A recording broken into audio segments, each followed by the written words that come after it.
కలుగును గాక. ప్రియులారా, మంచిది. మన ప్రభును రక్షకులందరికీ శుభాలు తెలియజేస్తూ ఉన్నాను.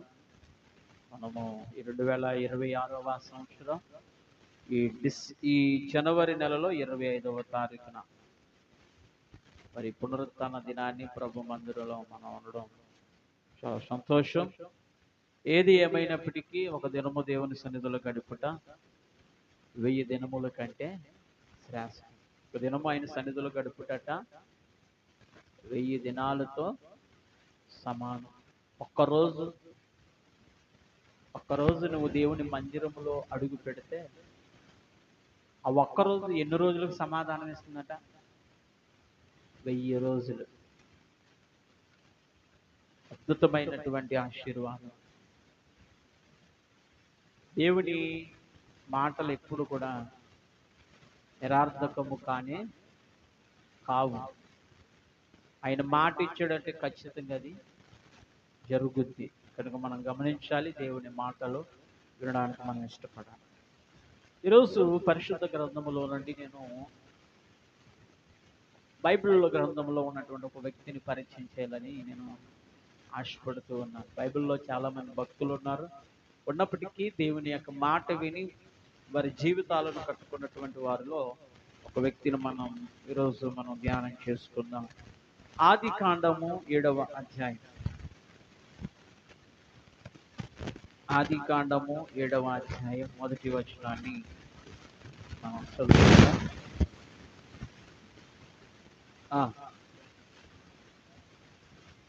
యెహోవా ఈ తరము వారిలో నీవే నా ఎదుట నీతిమంతుడవై ఉండుట చూచి తిని కనుక నీవును నీ ఇంటి వారును వాడలో ప్రవేశించుడి. దేవునికి స్తోత్రం కలుగును గాక. ప్రియమైన దేవుని బిడ్డలారా, ప్రభు అయినటువంటి దేవుడు ఆది కాలములో దేవుడైన యెహోవా ఈ భూమిని చూసినప్పుడట,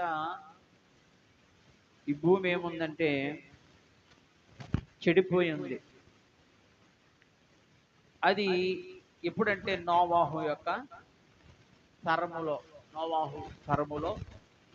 దినాల్లో భూమి అంతా కూడా చెడిపోయింది. దేవుడి దృష్టికి అది చెడ్డదిగా కనిపించింది. దేవుడు నరులను చేసినందుకు ఆయన చాలా సంతాపపడ్డాడు, బాధపడ్డాడు. ఎందుకంటే ఎందుకు నరులు చేశానని చెప్పేసి ఆయన ఎందుకు బాధపడుతున్నాడు అంటే పాపము విస్తరించిపోయింది.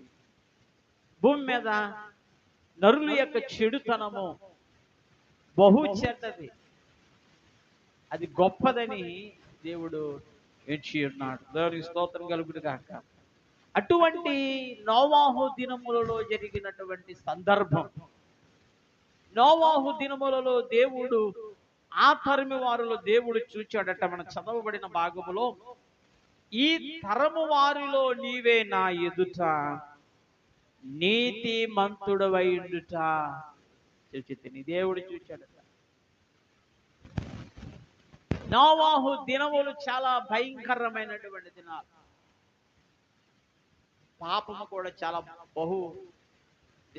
విస్తరించబడింది భూమి మీద. ఇంకా భూమి మీద మానవుడు అనేవాడు ఉండకూడదు. ఇంక నరులను భూమి మీద ఉండకుండా వారిని సర్వనాశనం చేద్దాం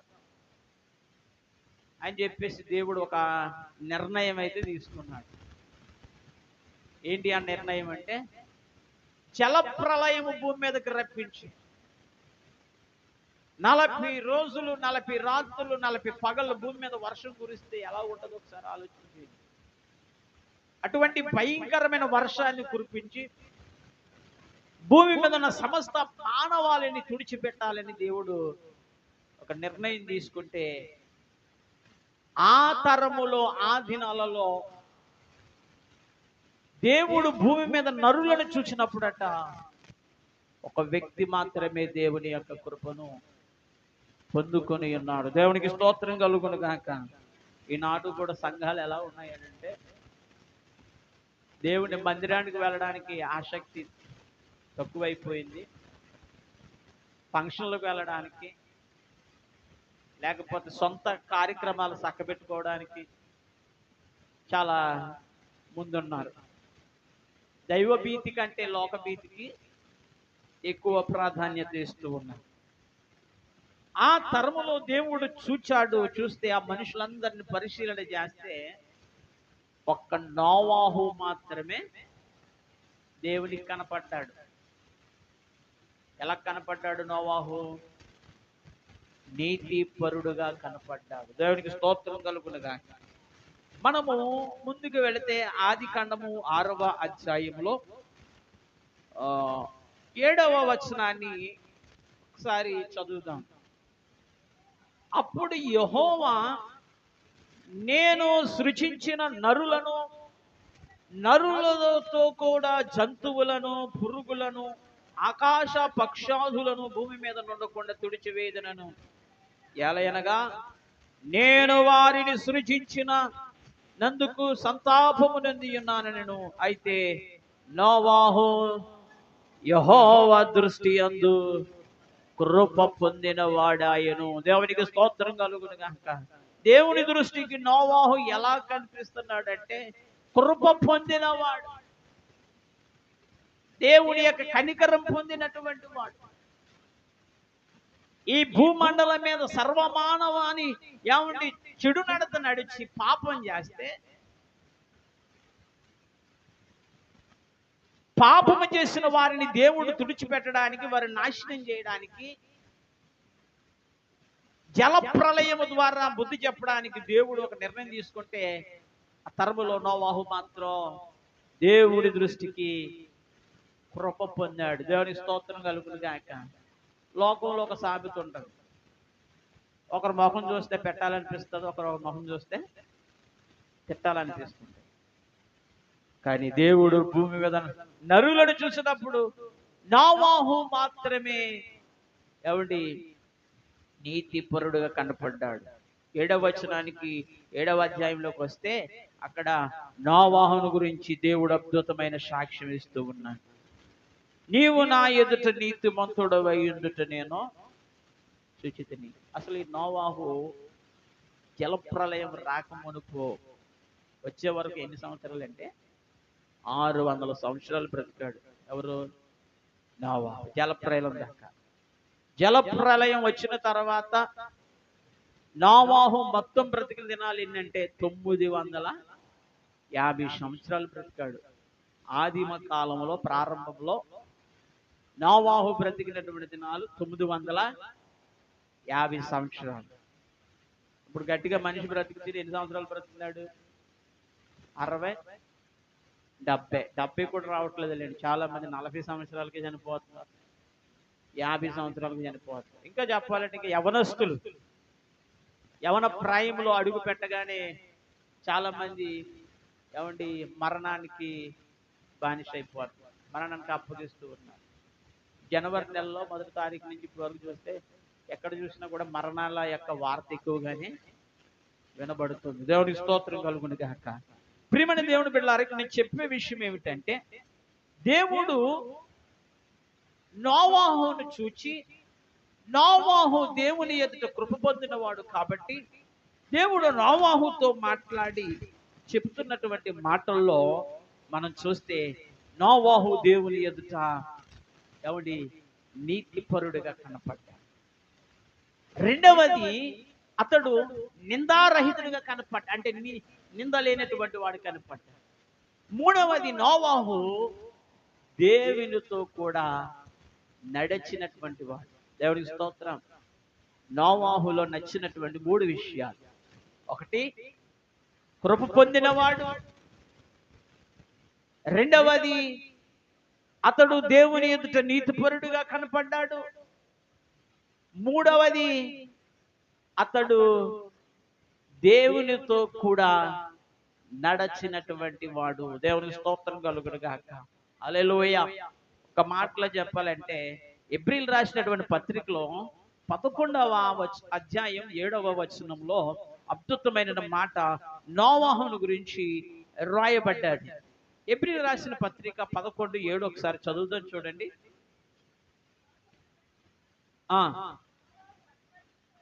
చూడండి, విశ్వాసమును బట్టి నోవాహు అది వరకు చూడని సంగతులను గూర్చి దేవుని చేత హెచ్చరింపబడి, దేవునికి స్తోత్రం కలుగును గాక, హల్లెలూయా.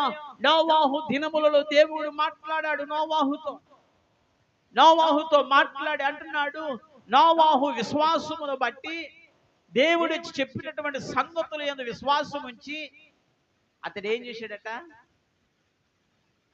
చేశాడు? దేవుని చేత హెచ్చరింపబడ్డాడు. భూమి మీద పాపం విస్తరించబడ్డాది. ఎక్కడ చూసిన అన్యాయం ఉంది, ఎక్కడ చూసిన అక్రమం ఉంది, ఎక్కడ చూసిన పాపం విస్తరించి, ఏమండి, నరులు విస్తరించినప్పుడట భూమి మీద పాపము కూడా అంత విస్తారంగా ఉంది. నరులు నేను ఎందుకు చేశానని చెప్పేసి దేవుడే సంతాపపడుతూ ఉన్నాడు. వారి భూమి మీద ఉండకూడదు, వారిని చంపేయాలి, భూమి మీద అపవిత్రత ఉంది అని చెప్పేసి దేవుడు తన నిర్ణయించుకున్నప్పుడు నోవాహు దేవుని దృష్టికి మంచివాడిగా కనిపించాడు. దేవునికి స్తోత్రం కలుగును గాక. అయితే నోవాహు దేవుని చేత హెచ్చరింపబడ్డాడు. నోవాహుతో దేవుడు మాట్లాడినప్పుడు నోవాహు దేవుని మాటకు విన్నాడు. విశ్వాసమును బట్టి నోవాహు ఏం చేశాడు? వాడను సిద్ధం చేశాడు. ఎవరి కొరకు? తన ఇంటి వారి కొరకు. దేవుడు చెప్పిన మాటను బట్టి నోవాహు ఒక వాడను సిద్ధపరిచాడు కుటుంబం కొరకు. నోవాహుకి ఎంతమంది కుమారులు? 3 కుమారులు. వాడలోనికి ప్రవేశించింది ఎంతమంది అంటే 80 మాత్రమే ప్రవేశించారు. మిగతా జంతువులు ఉన్నాయి. నోవాహు భార్య, నోవాహు కుమారులు, కోడనులు, మొత్తం 80. అంటే ఒక మనిషి యొక్క నీతిని ఏం చేస్తుందంటే మరణము నుండి తప్పిస్తూ. ఇక్కడ నోవాహు దేవుని చేత హెచ్చరింపబడ్డాడు. హెచ్చరింపబడినప్పుడు నోవాహు దేవుని ఎడల ఏం చూపిస్తున్నాడంటే భయము చూపిస్తున్నాడు. అందుకనే నోవాహు భయభక్తులు గలవాడు ఏం చేశాడంటే తన ఇంటి వారి రక్షణ కొరకు వాడని ఏం చేశాడు? సిద్ధపరిచాడు. దేవుని స్తోత్రం కలుగునుగా. ఈరోజు ఈ దినాల్లో మనం ఒకసారి ఆలోచన చేస్తే, తల్లిదండ్రులు పిల్లల కొరకు ఏమండి బంగారాన్ని సంపాదిస్తారు, డబ్బును సంపాదిస్తారు, ఇంకా గొప్ప గొప్ప మేడలు కడతారు, ఇంకా లోకంలో ఒక పేరుని సంపాదిస్తారు. ఎందుకంటే పిల్లలకి గొప్ప ఘనత రావాలి. నా బిడ్డలు పలానా అడ్రస్, పలానా కుమారులు, పలానా వ్యక్తి వారి తండ్రి అని చెప్పుకోవడానికి. ఇటువంటి గొప్ప సంగతులను వారు ఏం చేస్తారంటే లక్ష్య పెడతారు. ప్రియమైన దేవుని బిడ్డలారా గమనించండి, నేను ఎప్పుడు చెప్తుంటాను ఒక మాట, ఈ లోకంలో నువ్వు ఎంత సంపాదించినా కానీ ఏది నీకు కూడా రాదు.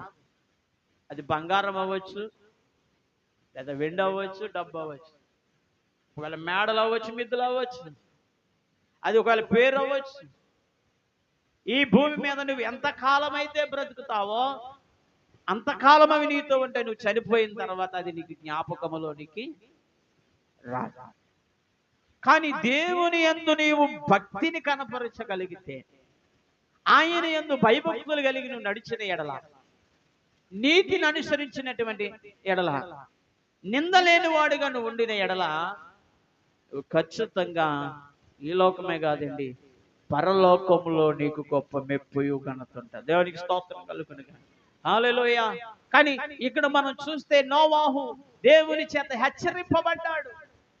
ఈ రోజు కూడా ఏమండి భూమి మీద ఇక్కడ ఎక్కడెక్కడ చూసినా చాలా భయంకరమైనటువంటి సంఘటనలు చూస్తూ ఉన్నాం. సోషల్ మీడియాలో చూస్తుంటే ప్రియమైన దేవుని బిడ్డలారా, ఏమండి వినకూడని వాటిని వింటుంటాం, చూడకూడని వాటిని చూస్తూ ఉన్నాం. ఏమండి ఎక్కువగా మరణ వార్తలు, యాక్సిడెంట్ల ద్వారా, లేకపోతే మర్డర్లు చేసి, ఏమండి విచ్చుల మీద తాగి, ఇలాగా వారి కొంతమంది జీవితాలు పతనం చేసుకుంటున్నారు. కుటుంబాలు పాడైపోతున్నాయి, కుటుంబ వ్యవస్థలు పాడైపోతూ ఉన్నాయి. కారణం ఏమిటంటే దేవుని భయము లేక పాపానికి చోటిస్తూ ఉన్నారు. దేవుని స్తోత్రం కలుగును గాక. హల్లెలూయా. ఈనాడు కూడా అనేక మంది దేవుడి సంఘాలలో దేవుని సేవకుల ద్వారా హెచ్చరింపబడుతూ ఉన్నారు. దేవుని మాటలు వింటున్నారు కానీ విన్నట్లుగా ఉంటున్నారు. దేవునికి భయపడే వారు కొంతమంది అయితే ఒక ఆదివారం వచ్చినప్పుడు మాత్రం చాలా భక్తిగా కనపడతారు. అది ఎలా ఉంటుందంటే మనుషులకు కనపడవాలని వారు ఏం చేస్తారట? ఏం చేస్తారు? వేషం ధరిస్తారు. వేషం, తెల్లని వస్త్రాలు వేసుకుని దేవుని మందిరానికి వస్తారు, బైబిల్ పట్టుకుని. ఒక ఆదివారమే కనిపిస్తారు, మిగతా రోజులందరూ కూడా లోకంలోనే. కానీ ఇక్కడ నోవాహు ఆ తరములో దేవుని చేత హెచ్చరింపబడ్డాడు. నీవు ఒక చితి చారకం రాణుతో ఒక వాడను చెయ్యి, నేను ఈ భూమి మీద ఉన్న ప్రజలందరినీ కూడా నేను నాశనం చేయబోతూ ఉన్నాను. ప్రచండమైన వర్షం, 40 రాత్రులు 40 పగళ్ళు భయంకరమైనటువంటి వర్షం కురవబోతుంది. ఆకాశపు తూములు నేను విప్పుతానని చెప్పాడు దేవుడు. సో వారితో పాటు మీరు కూడా నశించిపోకుండా ఉండడానికి ఏం చేయాలంటే ఒక వాడను సిద్ధం చేయండి. ఆ వాడకి పేరేంటంటే రక్షణ వాడ. నోవాహు ఆ దినాల్లో వాడ కడతంటే అందరూ అడుగుతూ ఉంటారు, ఈ వాడ ఎందుకు కడతామంటే దేవుడు ఉగ్రత రాబోతూ ఉంది, ఈ 40 దినాలు వర్షం, భయంకరమైన వర్షం కురుస్తుంది, ఈ భూమి అంతా కూడా తుడిచివేయబడుతుందని చెప్తుంటే చాలా మంది నోవాహు యొక్క మాటలు విని హేళన చేసేవారు ఉంటారు. ఈనాడు కూడా సువార్తను ప్రకటిస్తుంటే, క్రీస్తును ప్రకటిస్తుంటే, రక్షణను ప్రకటిస్తుంటే, పాపాన్ని ఖండిస్తుంటే హేళన చేస్తూ ఉన్నారు. కొంతమంది దేవుడు లేడు, దేవుడు లేదు కొంతమంది అనేవారు. దేవుడు రాకడ ఎలా ఉండదు ఎవరికి తెలుసు అనేవారు కొంతమంది. చాలా అపోహలు ఉన్నాయి. కానీ నోవాహు దినములలో కూడా ప్రజలు ఎలా ఉన్నారంటే, ఇక్కడ మత్తయి సువార్త 24వ అధ్యాయం 37వ వచనాన్ని ఒకసారి మనం చదువుదాం. మత్తయి సువార్త 24వ అధ్యాయం 37వ వచనం.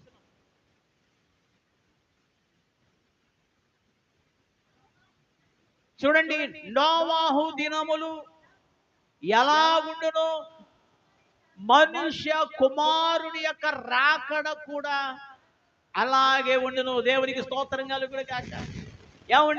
నోవాహు దినములలో మనుషులు ఎలాగున్నారో దేవుడు ప్రభు అయిన యేసుక్రీస్తు రాకడ మరలా ఆయన రాబోతూ ఉన్నాడు.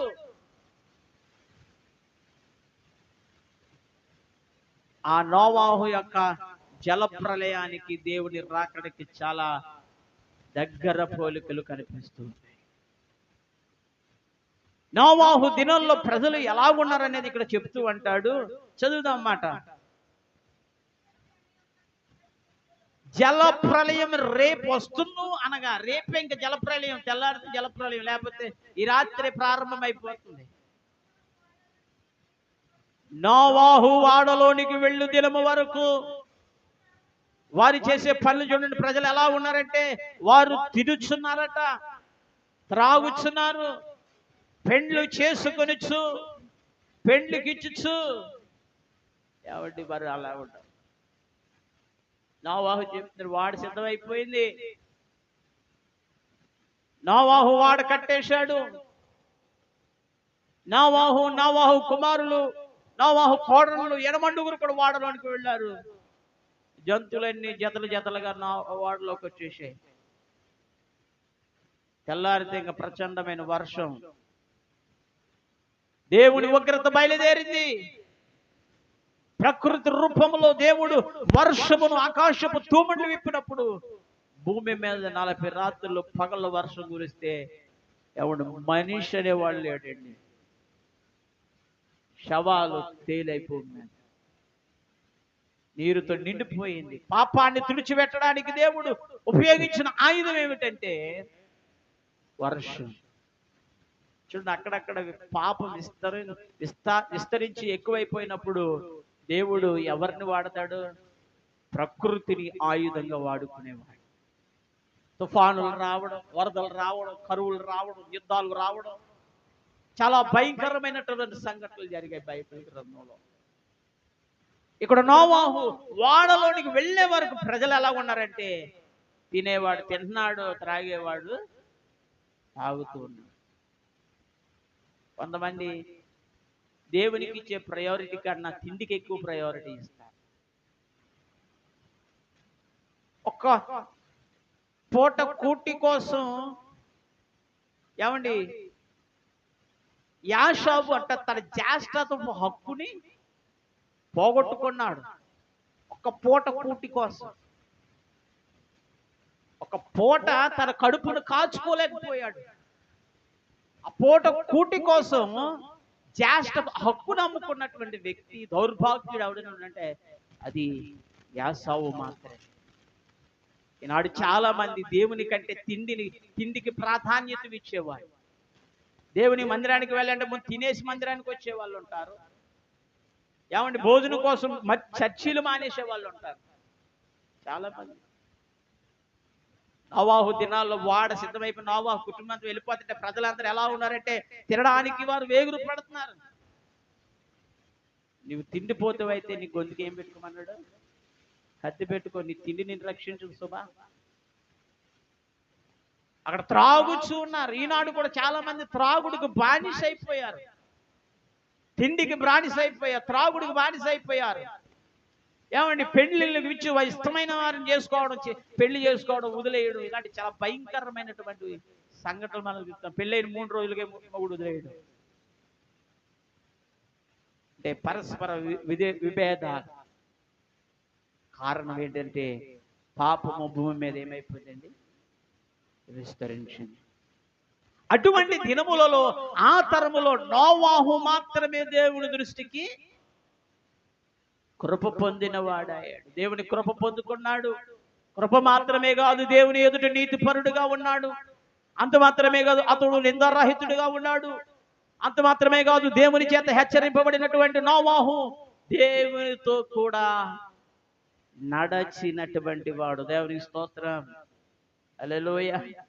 ఒకప్పుడు పౌలు గారు సౌలుగా ఉన్నప్పుడు దేవుడు అంటే తెలియక ముందు క్రైస్తవులు అనబడినటువంటి వారిని, క్రీస్తును ఆరాధించే వారిని, యేసు ప్రభుని సొంత రక్షకునిగా అంగీకరించే వారిని చాలా చిత్రహింసలు పెట్టేవాడే కదా, బాధించేవాడు. గర్భిణీ స్త్రీలను ఏమండి కత్తితో పొడిచేవాడట. ఏమండి క్రైస్తవులను పట్టుకుని చెరసాల్లో వేయించేవాడు. చాలా క్రూరత్వంగా ప్రవర్తించేవాడు.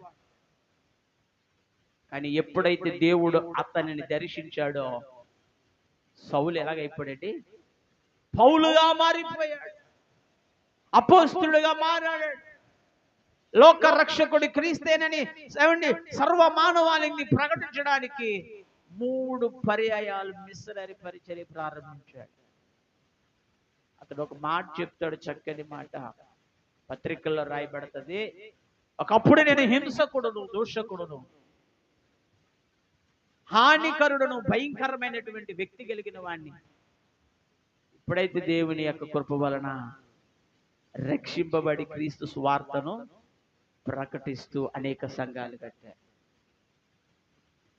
నా ప్రియమైనటువంటి సహోదరి సహోదరుడు, ఈ మాటలు నేను ఎందుకు చెప్తున్నానంటే, నోవాహు దినములు ఎలా ఉన్నావో, నోవాహు దినములలో నోవాహును ఎగతాళి చేసిన వారు ఉన్నారు. నోవాహు దినములలో నోవాహు వాడను కడుతుంటే ఆ వాడను చూసి నోవాహుని చాలా మంది తప్పు పట్టుంటారు. కానీ నోవాహు మాత్రం దేవుని చేత హెచ్చరింపబడి ఒక చక్కని వాడను సిద్ధం చేశాడు. తన కుటుంబాన్ని రక్షించుకున్నాడు, తన కుటుంబాన్ని కాపాడుకున్నాడు. దేవుని ఎదుట నీతిపరుడిగా కనిపించాడు, దేవుని ఎదుట నిందారహితుడిగా కనిపించాడు, దేవుని ఎదుట దేవునితో నడిచినటువంటి వ్యక్తిగా నోవాహు మనకు కనిపిస్తున్నాడు. ప్రభు అంటున్నాడు, ఈరోజు ఈ మధ్యాహ్న కాల సమయంలో ప్రభు నీతో నాతో మాట్లాడుతున్నాడు. నోవాహు దినములలో ఉన్నట్లుగా ఎవడి మనుష్య కుమారుని రాకడ కూడా అలాగే. ఇప్పుడు కూడా పాపం చాలా విస్తరించిపోతుంది. వావి వరుసలు లేవు, కుటుంబాల మధ్య ప్రేమ లేదు, కుటుంబాల మధ్య సమాధానం లేదు.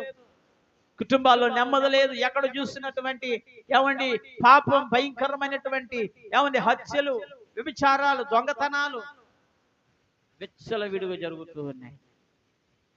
జాగ్రత్త సుమ, దేవుని యొక్క రాకడ బహు సమీపముగా ఉంది. నోవాహు దేవుని చేత హెచ్చరింపబడ్డాడు. దేవునికి భయభక్తులు గలవాడయుండి అతడు తన కుటుంబాన్ని రక్షణలోనికి నడిపించాడు. ఈరోజు దేవుని మాటలు అంటున్న నీవు, ఈరోజు దేవుని చేత హెచ్చరింపబడుతూ ఉన్నావు. దేవుని చేత నీవు ఉంటున్న ఈ మాటలు బట్టి దేవుడు అంటున్నాడు, ఇదిగో నీ కుటుంబము కొరకు నువ్వేం చేయాలి? రక్షణను సిద్ధపరచుకో. నీ పిల్లల కొరకు నువ్వు ప్రార్థించు. నీ భర్త కొరకు నువ్వు ప్రార్థన చేయి. నీ భార్య కొరకు నువ్వు ప్రార్థన చేయి. నీ కుటుంబముల కొరకు నువ్వు ప్రార్థన చేయి. నీ బంధువుల కొరకు నువ్వు ప్రార్థన చేయి. దేవుని ఎదుట నువ్వు నిందారహితుడిగా నువ్వు కనపడితే, నోవాహు కుటుంబాన్ని దేవుడు ఎలాగూ కాపాడ్డాడో దేవుడు కూడా నిన్ను బట్టి నీ కుటుంబాన్ని కాపాడుతాడు. కనుక దేవుని వాక్యము నమ్మదగినటువంటిది. అందుకనే ప్రభువారు నశించిన వారిని వెతక రక్షించడానికి లోకానికి వచ్చాడు. ఆయన మనల్ని రక్షించడానికి వచ్చాడు. సామెతల గ్రంథము 18వ అధ్యాయం 10వ వచనాన్ని ఒకసారి మనం చదువుదాం. చూడండి. సామెతల గ్రంథం 18వ అధ్యాయం 10వ వచనంలో ఒక అద్భుతమైనటువంటి మాట అక్కడ రాయబడుతూ ఉంది. యెహోవా నామము బలమైనటువంటి దుర్గము. దేవునికి స్తోత్రం. అబ్బబ్బబ్బ, నీతిమంతుడు అందులోనికి పరిగెత్తి సురక్షితముగా ఉండును. దేవునికి స్తోత్రం కలుగును గాక. ఏమండి, ఆయన నామము ఎటువంటిదంటే ఒక బలమైనటువంటి నామం. ఆయన నామం అంటే అన్ని నామముల కంటే పైనున్న నామం. ఆయన నామము ఒక బలమైనటువంటి దుర్గం. నీతిమంతుడు అందులోనికి దూకట సురక్షితంగా ఉంటాడు. అండి, ఈరోజు మనం ఆలోచన చేస్తే అండి, ఆయన నామం అన్ని నామముల కంటే పై ఉన్న నామం. ఆ నామం ఏంటి తెలుసా? యేసయ్య నామం. దేవునికి స్తోత్రం కలుగును గాక. యేసు ప్రభువు వారు కూడా చెప్పారు కదా, ఆయన తన 12 మంది శిష్యులు పిలిచి అంటాడు, ఇదిగో మీరు సర్వలోకానికి వెళ్ళండి, సర్వ సృష్టికి సువార్తను ప్రకటించండి. ఇదిగో నా నామములో దయ్యాలు వెళ్ళగొట్టండి, ఇది నా నామములో స్వస్థతను చెయ్యండి అని ఆయన వారికి అధికారం ఇచ్చి పంపించాడు. ఏ అధికారం? ఆయన తన నామానికి ఉన్నటువంటి అధికారం. ఆ నామములోనే నీతిమంతునికి ఏముందట? రక్షణ ఉంది. దేవునికి స్తోత్రం కలుగును గాక. ఆ నామములోనికి నీతిమంతుడు పరిగెత్తుకుని వెళ్ళిపోయి సురక్షితంగా ఉంటాడు. సురక్షితంగా ఉంటాడు. యేసు ప్రభు రక్తం చేత కడగబడినాడు. నీవు ఒకసారి యేసు ప్రభుని సొంత రక్షకునిగా నువ్వు అంగీకరించబడ్డావని అంటే నీ పాపాలు క్షమింపబడ్డాయి. నీవు నీతిమంతుడవు. దేవుని స్తోత్రం కలుగును గాక. ఒక మాటలో చెప్పాలి తెలుసండి, విశ్వాసమును బట్టట నోవాహు, ఏమండి, విశ్వాసమును బట్టి నోవాహు అంట, విశ్వాసమును బట్టి నోవాహు నీతికి వారసుడు. నీతికి వారసుడు అంటే నోవాహు. కారణం విశ్వాసమును బట్టి. ఆది వరకు సంగతులను చూడలేదు, ఇంకా చూడలేదు, కానీ దేవుడు మాట్లాడినప్పుడు దేవుడి మాటను విశ్వాసముంచాడు నోవాహు. ఆ విశ్వాసముతోనే వాడను కట్టాడు. ఆ విశ్వాసముతోనే సువార్తను ప్రకటించాడు. ఆ విశ్వాసముతోనే కుటుంబాన్ని రక్షించుకున్నాడు. ఆ విశ్వాసం అతనికి వారసును చేసింది. దేవునికి స్తోత్రం కలుగును గాక. హల్లెలూయా. ఆ విశ్వాసమునకు ఎవడి పునాది వేసింది? నోవాహు. నోవాహు తర్వాత అబ్రహాం వచ్చాడు. అబ్రహాం కూడా నోవాహు నడిచినట్లే నడిచాడు. అబ్రహాము విశ్వాసమును బట్టి నీతిమంతుడయ్యాడు. నీతికి వారసులు. యేసుక్రీస్తు రక్తము చేత కడగబడ్డ మనము ఆయన నీతిమంతుడు, యథార్థవంతుడు, సత్యవంతుడు, న్యాయవంతుడైనటువంటి దేవుడు కాబట్టి ఆయన నీతి ఈరోజు మనల్ని నడిపిస్తుంది. మన నీతికి వారసులం. ఆయన నీతిమంతుడై ఉన్నాడు. అందుకనే ఆయనట నీతిమంతుడు అందులోకి దూకి సురక్షితంగా ఉంటాడు. దేవుని స్తోత్రం. ఇంకా మనం సామెతల గ్రంథం 11వ అధ్యాయము 4 నుండి 8 చదివితే అక్కడ నీతి మరణము నుండి తప్పిస్తుంది. దేని నుండి తప్పిస్తుంది? మరణం. చూద్దామాట. నీతి అంటే మరణము నుండి తప్పిస్తాడు. ఈరోజు యేసుక్రీస్తు యొక్క ఆయన నీతే మనల్ని రప్పించి ఏమండి, మనము రక్షింపబడ్డామంటే మన యొక్క ప్రార్థన లేకపోతే మన విశ్వాసము కాదండి. దేవుని కృప వలన రక్షింపబడ్డాం. ఆయన కృపే మనల్ని రక్షించింది. ఆయన కృప వలనే మన పాపములు క్షమింపబడ్డాయి. ఆయన కృప వలనే మనము సురక్షితంగా ఉన్నాం. కనుక నీతి ఏం చేస్తుందంటే మరణము నుండి తప్పిస్తుంది. నీతి మరణాన్ని తప్పించింది. ఆయన నీతికి వారసులం. నీతిమంతుడైన యేసుని సొంత రక్షకునిగా అంగీకరించాము కాబట్టి దేవుడు మరణము నుండి మనం తప్పించి జీవములోనికి దాటింపజేశాడు. అందుకని ఆయన ఎందుకు విశ్వాసం ఇచ్చిన వాడట చనిపోయినా వాడు బ్రతుకుతాడు. కారణం నీతి. దేవునికి స్తోత్రం కలిగింది. ఇక్కడ సామెతల గ్రంథము 11:4 మనం చూస్తే ఉగ్రత దినమందు ఆస్తి అక్కరకు రాదు. సో నీతి మరణము నుండి రక్షించును. యథార్థవంతుల నీతి వారి మార్గమును సరళము చేయును. దేవునికి స్తోత్రం కలుగును గాక. యథార్థవంతుల నీతి అంట వారి మార్గమును సరళం చేస్తారు. ఈరోజు నువ్వు చేసే భక్తి, నువ్వు చేసే ప్రార్థన, నీ యొక్క యథార్థత, నీ నీతి నీ పిల్లలకే మార్గాన్ని వేస్తాడు. నోవాహు దినములు నోవాహు దేవుని దృష్టికి నీతి పరుడుగా కనపడితే ఆ నీతి తన బిడలకి మార్గాన్ని వేసింది. ఏమేసిందండి? మార్గం. దేవుడు తన 3 కుమారులను ఆశీర్వదించాడు. కనుక యథార్థవంతుల నీతి వారి మార్గముకి ఏం చేస్తాట అంటే అడ్డులేవి ఉండవు. యేసు ప్రభు ఒక సవాలు చేశాడు. ఏంటో తెలుసా? నేనే మార్గము, నేనే సత్యము, నేనే జీవము. నా ద్వారా తప్ప ఎవడు కూడా పరలోకంలోనికి ఎక్కిపోలేడు. పరలోకానికి వెళ్ళాలంటే ఎవరి ద్వారా వెళ్ళాలి? ఎవరి ద్వారా వెళ్ళాలి? యేసుక్రీస్తు ద్వారా వెళ్ళాలి. ఆయనే అంటున్నాడు, నేను మార్గాన్ని నేనే, సత్యాన్ని నేనే, జీవాన్ని నేనే. నా ద్వారా తప్ప ఎవడు కూడా వెళ్ళలేదు. ఎందుకంటే ఆయన యథార్థవంతుడు. యేసు ప్రభు పాపము లేనివాడు, నింద లేనటువంటి వాడు, ఏ మచ్చ ఏ డాగు లేనటువంటి వాడు. ఆయన పరిశుద్ధుడైన దేవుని యొక్క కుమారుడు. సర్వ మానవాళి రక్షణార్థమై దేవుని చేత పంపబడినటువంటి వాడు. లోకానికి వచ్చి నీ కొరకు నా కొరకు బలి అయి ఆయన రక్తము చేత కడగబడి పరిశుద్ధులుగా చేయబడి నీతిమంతులుగా చేయబడి ఈరోజు ఆయన మన కొరకు పరలోకంలో ఒక ఉన్నతమైన స్థితిని ఇవ్వబోతుంది. ఆ నీతిమంతుడైన యేసు ఈరోజు ఏమండి క్రైస్తవ్యానికి మార్గం. క్రైస్తవ్యం అంటే చాలా మంది మతం అనుకుంటున్నారు. క్రైస్తవ్యం అంటే మతం కాదు. క్రైస్తవ్యం అంటే ఇది ఒక మార్గం. నమ్మిన వాడు రక్షణ పొందుతాడు, నమ్మని వానికి శిక్ష. ఆ దినాలలో నోవాహు దేవుని చేత హెచ్చరింపబడ్డాడు. నోవాహు దేవుని నమ్మాడు, వాడ కట్టాడు, రక్షింపబడ్డాడు. ఈరోజు కూడా యేసుని ఎవరైతే సొంత రక్షకునిగా అంగీకరిస్తారో వారు మాత్రమే రక్షింపబడతారు. వారు మాత్రమే పరలోకానికి వెళతారు. నోవాహు దినాల్లో కూడా తినుచు త్రాగుచు వ్యభిచరించుచు ఏమంటే మత్తులై ఉన్నారు. మనిషి కుమారుని యొక్క రాకడ కూడా అదే విధంగా ఉంటుంది. ఇవే మనకు సూచనలు. పాపం భూమి మీద విస్తరించిందంటే దేవుని రాకడ దగ్గర పడ్డది. ఆనాడు నోవాహు రక్షణకు వాడ కడితే ఈరోజు యేసుక్రీస్తు రక్షణ కొరకు ఆయన తన జీవితాన్ని సర్వస్వంగా దారపోశాడు.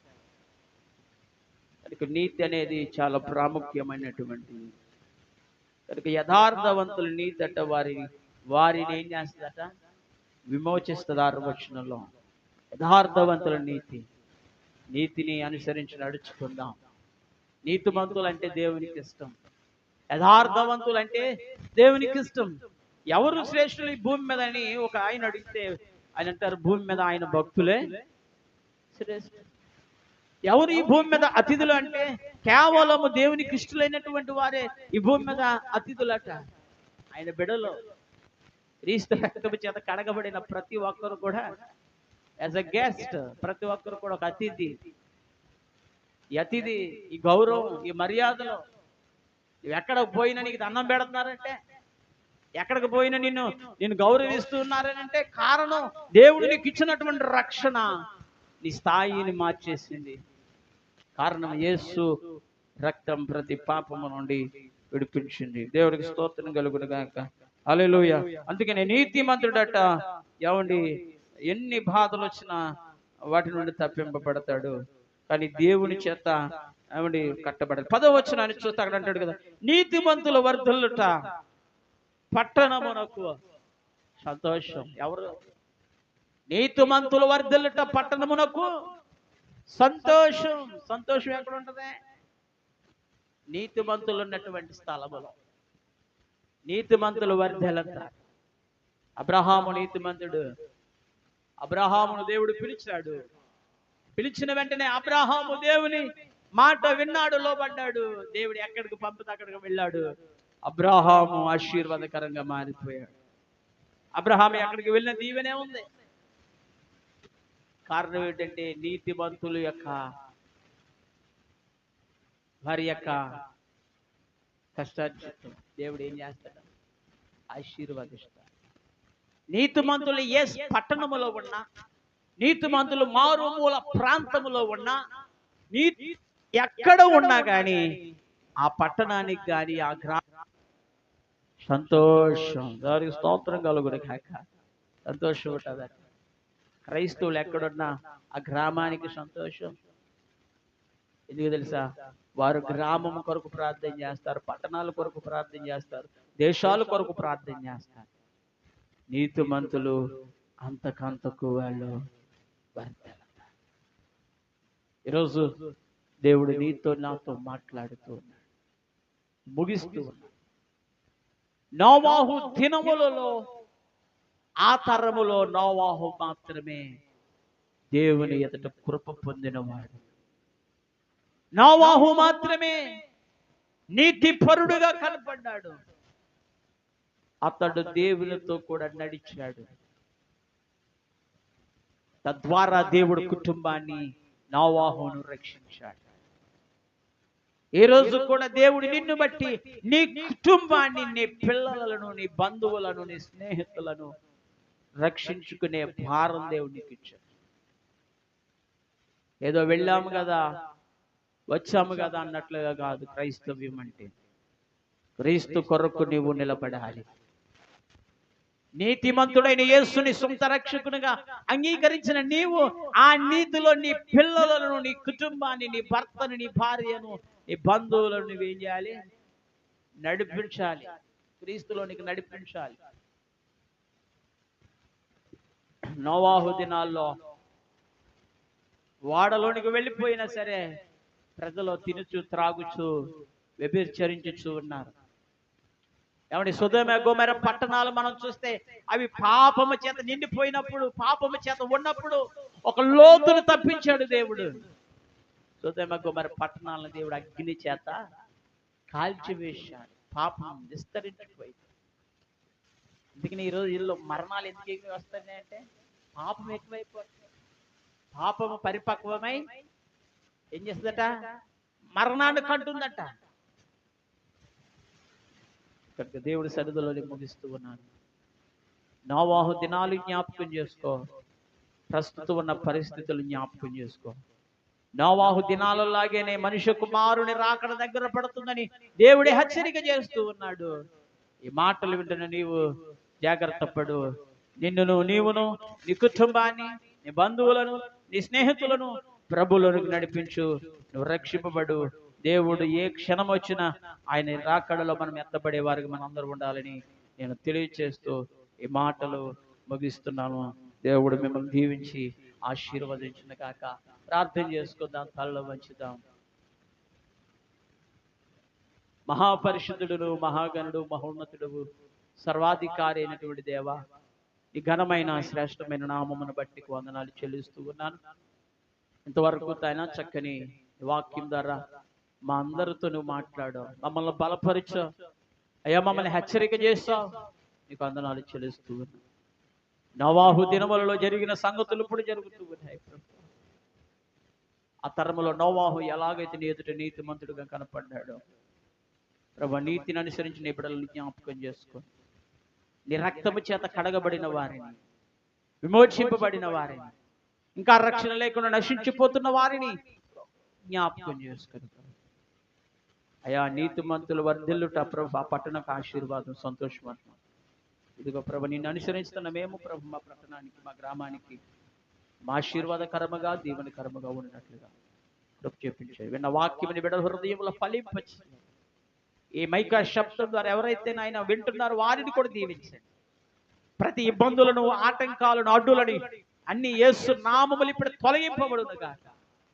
సమాధానము, నెమ్మదిని దయచేయండి. ఈ బేతేలు ప్రార్థన మందిరము ప్రభా, అనేకులకు ఆశీర్వాదకరముగాను దీవెనకరముగా మార్చండి ప్రభు. గొప్ప కార్యాలు, సూచక క్రియలు, మహత్కార్యాలు, అద్భుత కార్యాలు ప్రభు ఈ స్థలంలో జరిగించండి. మా పట్టణాన్ని దీవించండి, మా గ్రామాన్ని దీవించండి, మా గ్రామ సరిహద్దులను కూడా విశాలపరచండి. అనేక ప్రజలను ఈ స్థలంలోకి నడిపించి అయ్యా, మీరు మహిమ పొందుకోమని ప్రభును రక్షకుడైన యేసుక్రీస్తు నామం పేరట ప్రార్థించి వేడుకొనుచున్నాము తండ్రి. ఆమెను ఆశీర్వాదం. మన తండ్రి అయిన దేవుని ప్రేమయు, కుమారుడైన యేసుక్రీస్తు కృప, పరిశుద్ధాత్మ సహవాసం ఇప్పుడే ఎల్లప్పుడు సదాకాలం మనకు తోడై ఉండును గాక.